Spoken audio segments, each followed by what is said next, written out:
Let me start with a truth you've probably never been told.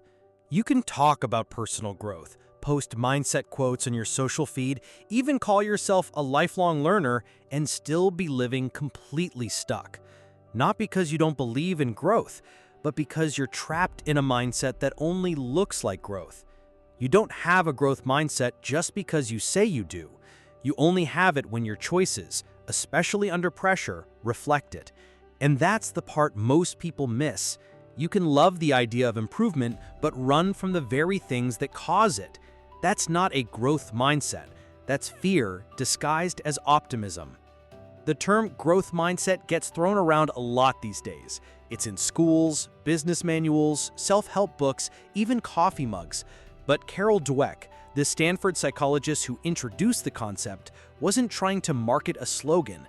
She was revealing something deeper, something disruptive, an invisible belief system that determines how we learn, how we lead, and how we live. At the heart of her work was a simple observation.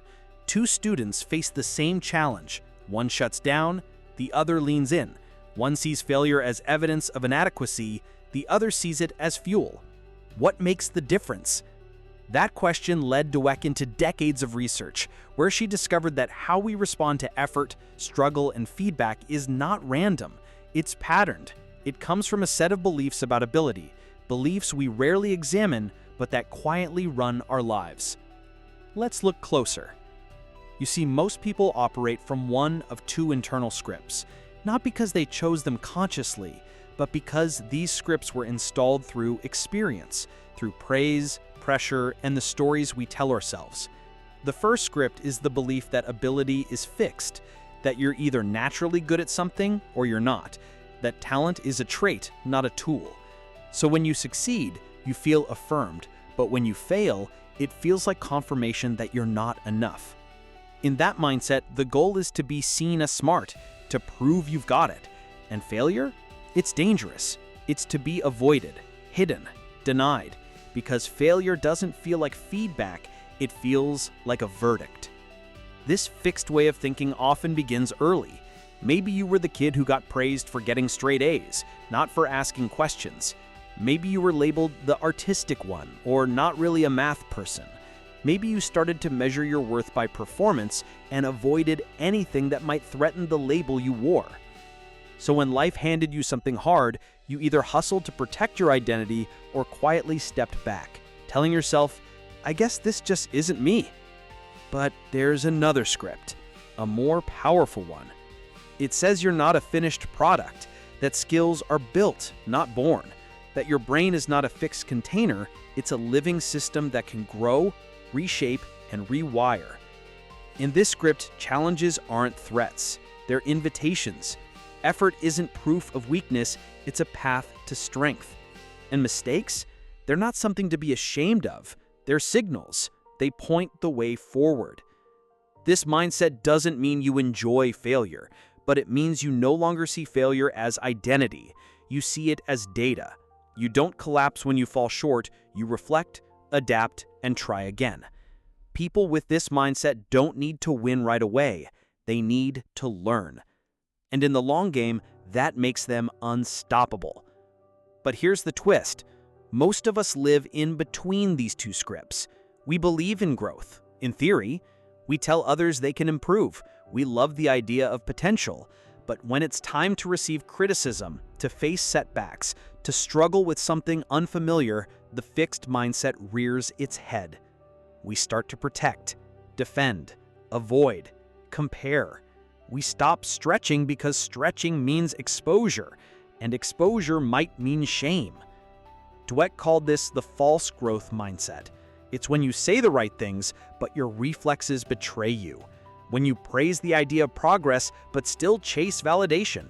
When you wear the mask of growth, but your patterns are stuck. That's why awareness isn't enough. To truly embody growth, we have to confront our triggers.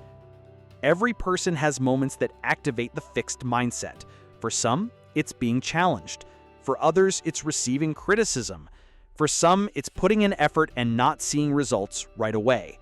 And for many, it's watching someone else succeed while you feel stuck. Let's explore each of these with honesty. First, consider what happens when you face a challenge you're not sure you can handle. Do you lean in, or do you wait for perfect clarity? Do you avoid taking action until you feel ready? That hesitation often masks a deeper fear, not of failure, but of what failure might say about you. Now think about criticism. Do you hear it as guidance or attack? Do you seek it out or resist it? People with a fixed mindset hear feedback as judgment. People with a growth mindset hear feedback as direction. That shift alone changes everything. Then there's effort, and here's where it gets tricky. We've been conditioned to admire people who make it look easy, natural talent, effortless genius. But real growth is rarely graceful. It's messy, clumsy, awkward. The fixed mindset wants ease. The growth mindset embraces friction. It understands that effort isn't a sign of weakness, it's a sign of work being done. Finally, there's comparison. When someone else wins, what happens inside you? Do you feel threatened, insecure, resentful, or do you feel curious, inspired? If someone else's success makes you question your own value, you're still measuring worth like it's a race. But growth isn't competitive. It's collaborative. Their success doesn't subtract from yours. It's a mirror showing what's possible. So how do we shift? How do we move from fixed patterns into a mindset that truly supports growth? It starts small, daily, subtle. First, notice your self-talk, that quiet narrator in your head. What story is it telling you? When you hit resistance, do you hear, "I can't," or do you hear, "I can't yet"? That one word, "yet," is powerful. It signals openness. It tells your brain this is temporary. It primes you to keep going. Second, shift your praise. When you talk to yourself or others, don't just acknowledge outcomes. Celebrate effort, creativity, strategy, grit. Instead of saying, "You're so smart," say, "I love how you stuck with that problem." Instead of, "You're a natural," say, "That must have taken a lot of practice." This rewires your value system. It tells your subconscious that the process matters more than perfection. Third, redefine failure. Instead of seeing it as proof of inadequacy, start treating failure like feedback.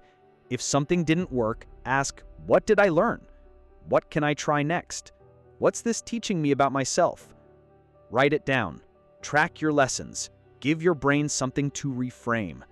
Fourth, practice being a beginner. Pick something you're not good at and try it anyway. Learn a new skill. Start a hobby that frustrates you. Let yourself struggle. Feel the discomfort. Stay with it. Because the more you practice incompetence, the more resilient your identity becomes. You stop tying your worth to how good you are, and you start tying it to how willing you are. And willingness, not talent, is what separates the stuck from the evolving. And finally, stop measuring yourself against others. Measure yourself against your own consistency, your own intention, your own effort. Are you showing up? Are you stretching? Are you trying again? If the answer is yes, you're growing. Period. The growth mindset isn't about being better than anyone. It's about being better than your former self. It's not loud, it's not flashy, it's quiet, steady, deliberate. It's the choice to keep climbing even when no one's watching. It's the willingness to face the mirror, not just the scoreboard. It's the courage to say, "I'm not there yet, but I'm becoming." So if you're watching this wondering if growth is real, if change is possible, if rewiring your patterns is worth the discomfort, this is your reminder. Yes, it's real. Yes, it's hard. And yes, it's worth it. You are not fixed. You are not fragile. You are not a finished product. You are a system, alive, adaptable, in progress. You are allowed to change your mind, to change your story, to change your life. Growth isn't a destination. It's a way of walking, a way of seeing, a way of showing up to your own evolution. So from this day forward, don't just admire the idea of growth. Practice it. In the words you choose, in the effort you give, In the feedback you embrace, in the failures you reframe. Let growth be your posture, not just your poster. Because the world doesn't need more people pretending to have it all figured out. It needs more people willing to figure it out. You don't have to be fearless. You just have to be willing. Willing to try. Willing to fall. Willing to learn. Willing to grow. And then willing to repeat. Think, grow, repeat.